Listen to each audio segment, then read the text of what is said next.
现在这些东西对我也没什么用了，尊者，请您收下。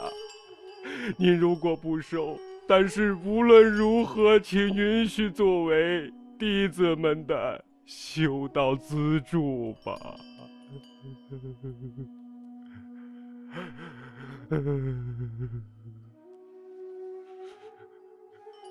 弟子告退。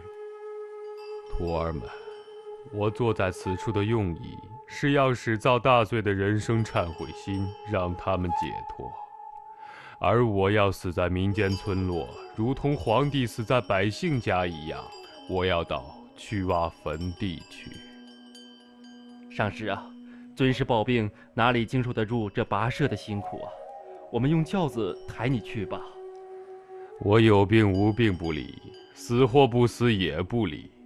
我在这里实现了病相，为了实现死相才到曲洼去的。我不用轿子，几位年轻的热巴先到曲洼去吧。你们好，大家好，你们好，你好，你好，都到了，你们好，坐，请坐。尊者现在到达曲洼了，这怎么回事啊？哎，尊者在那儿呢。啊，尊者您好。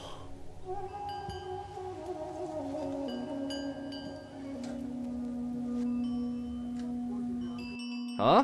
怎么会呢？你们不要撒谎，是我们服侍师傅来的。尊者，您慢点儿。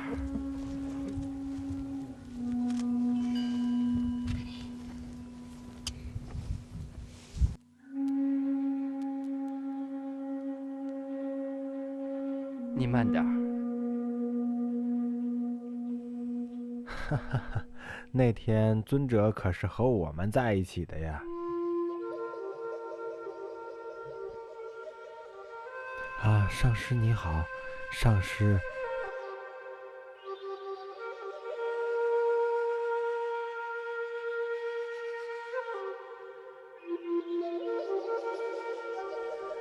那天尊者什么地方也没去，就坐在自己的房间里。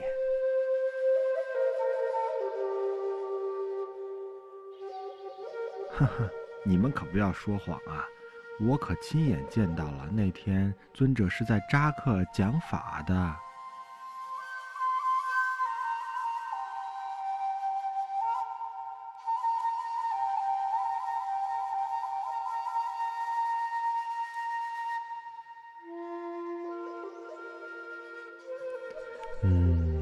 这就奇怪了，难道这些都是画像吗？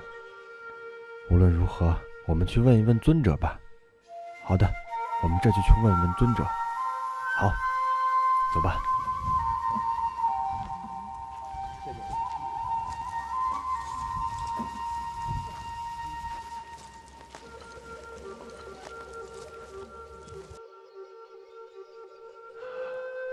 啊，都来了。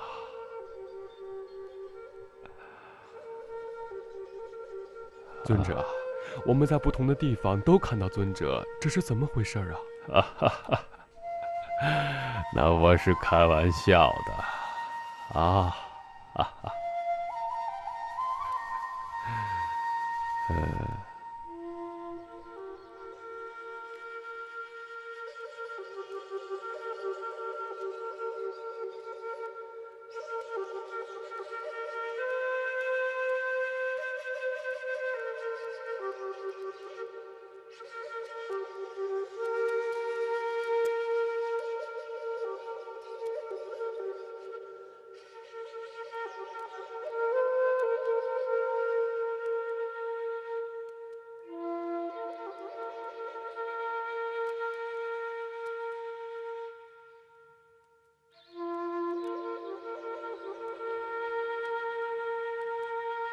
尊者大宝，你患病的事，我众弟子应在上师本尊空行护法前上供施食，还要请尊者为自己能常住法座而诵经修法和熏药治疗才好，请准许吧。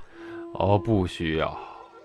本来瑜伽者生病就是善功催促而成的，不须修法攘解，凡有所起，皆归为道用，要能病能死才行。尤其是我米拉日巴以大恩师马尔巴的教规，早已做了福寿法事，现在用不着援助者和中间人所帮助，外援的仇敌已转化为知心同伴了。对于灾难，不需做法攘解，更不用驱鬼赎死。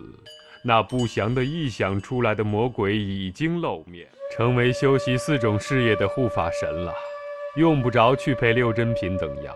那5毒的病现已为5治妙乐，所以不需药物治病了。现在已到时机，此身用升起次第，可视为幻天身；用圆满次第，则可荣归光明境界。常住法座的修法没有必要了。世间人因造了罪业，做了很多治疗和攘服，也无法免除。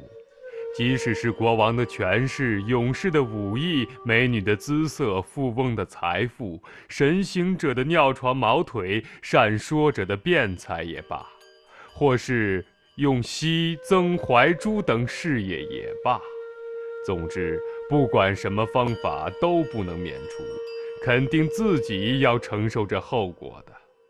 如果害怕苦恼，祈求快乐，那么我有一个很精深的祈福消灾的方法。上师大宝，请传授。这轮回世间，凡是积攒起来的要耗尽，聚合起来的要分离，生了的要死亡，这些苦恼都是决定无疑的。首先要把这些自己为自己安排的苦恼之业抛弃，使不攒不护不躁不惧，依照大德大师所说，刻石求证无生之妙谛。这就是最殊胜的方便和攘解之法。